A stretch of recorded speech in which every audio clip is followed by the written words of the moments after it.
Do you cry? A lot, yo. I cry a lot. Do you laugh? I laugh a lot too. Laughter is my language.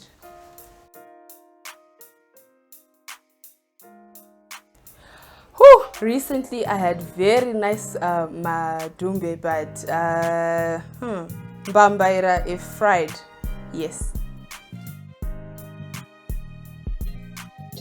I would say coffee, but yeah.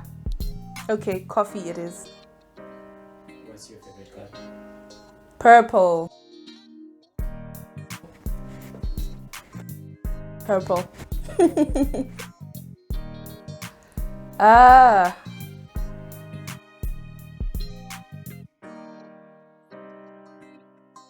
Canon.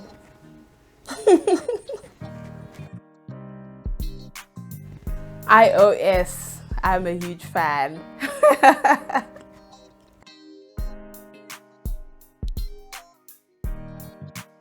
In primary school, I think on one specific day, my dad asked me what I wanted to be when I grow up.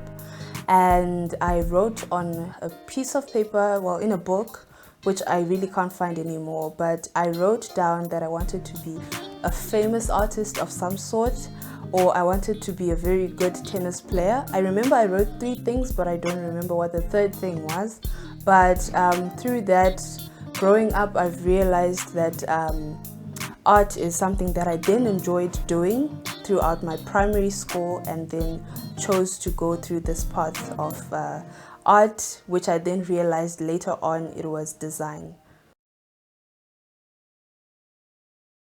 And then in high school, I used to go wait sometimes for my mom after work. After school, I would go to her workplace to wait for her to finish working. And it is through that I also realized that advertising was something I was interested in. That then I then began to realize that what I did as art in high school was linking somehow to what I enjoyed then doing, which I later on found out or figured out that it was design.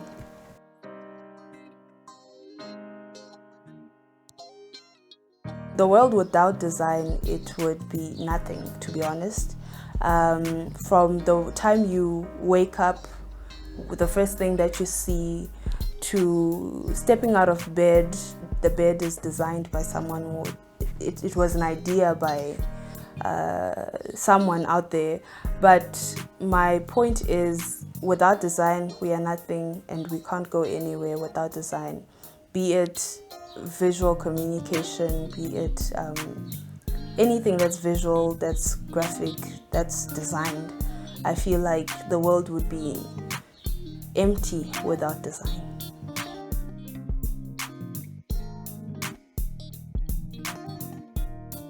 How I judge myself as a designer, I would want to say that I enjoy doing projects that actually have an impact, that solve a problem, that bring out the best out of me, and also bring out something for people, for the people around me, for the environment.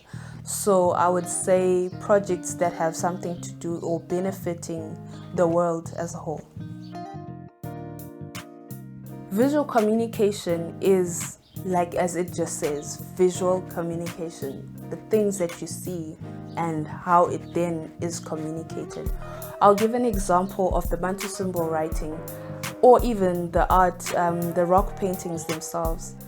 They would tell a story to say, for example, Bantu symbol writing, if there was a wedding in the village, at the home, around, there would be paintings around the village or the home, the hut, to communicate that there is going to be a wedding. That on its own is a way to communicate, to say something's going to be happening.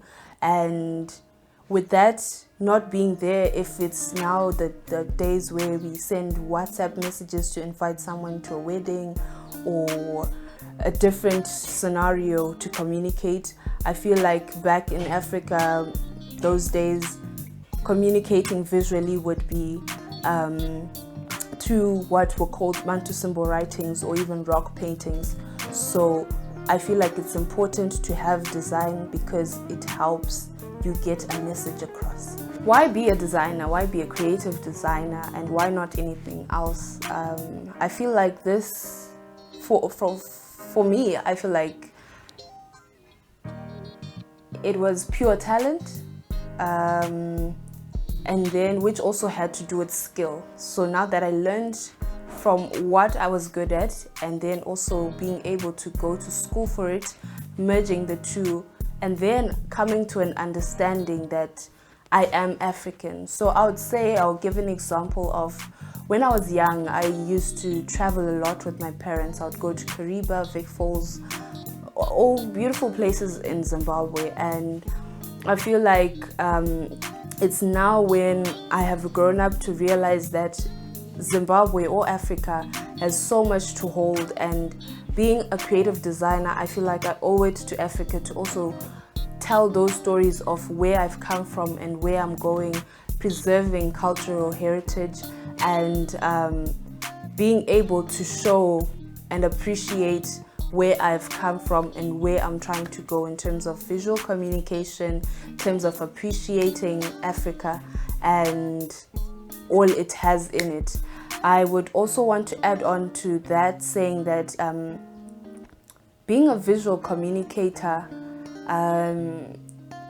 you have to consider so many things. You have to think about things through. And another example I would say is when we were asked to do a project for, or rather a thesis for the degree I studied for, I started looking for inspiration. And normally inspiration for our age or people in my circle would look for inspiration from outward, but Africa is where I then focus on to say I'm getting my inspiration from Africa. What did we do here? What do we do? And what should we be doing in terms of showcasing Africa, in terms of where we have come from as a continent and where we're trying to go, bringing back what's been lost. I mean, there's a lot of things that us as millennials we follow or we take from the outside, but there's also so much we don't really take into consideration in terms of looking from within, inside. So I feel like it is my duty, not only mine, but it is also people of, I would give examples of Fungi, Dube, Osman Chuma are on the same sort of path with myself. Sebastian, Jaulani, those type of stories we're trying to tell, to look for inspiration within in the work that we do.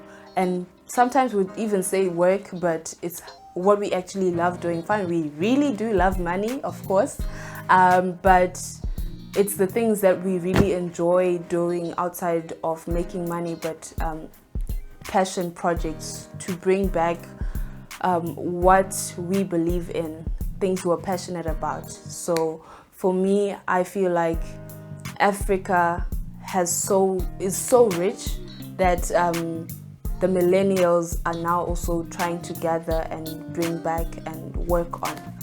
So yeah, that is my answer. Yes, I am a game changer.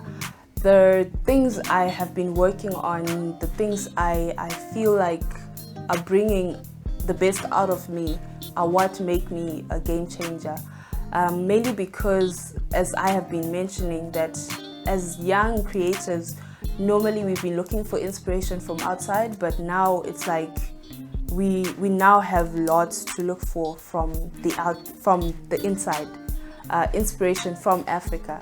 So for me, the game-changing part is when I started looking for inspiration from within, when it came to the Bantu symbol writing. Bantu symbol writing, as I have mentioned before, it's visual communication that was happening in Southern Africa mostly.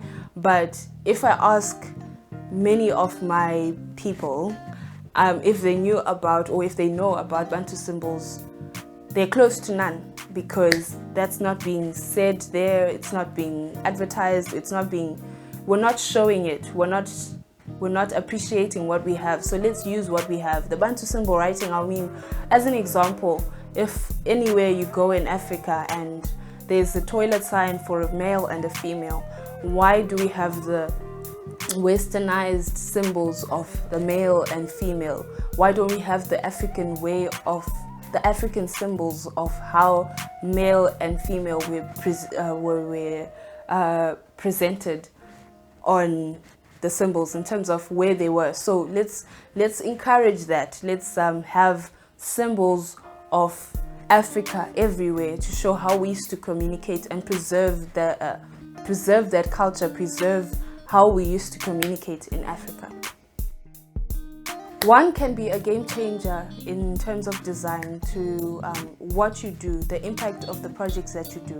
Another example is Osmond Chuma, once again, the project that he worked on last year, the year before, which he started compiling or designing for each Independence Day in Africa. So if it's Zimbabwe on the 18th of April, he would design something inspired by Zimbabwe to show his appreciation of Africa and trying to educate people about Africa. So for me, that's game changing. That's looking for inspiration within Africa, and also teaching people outside of Africa what it's all about, and mainly education, and bringing back what's sort of been lost, and taking further, or taking those big steps to show the difference between just a normal general designer versus someone who's actually trying to bring impact and teach through design.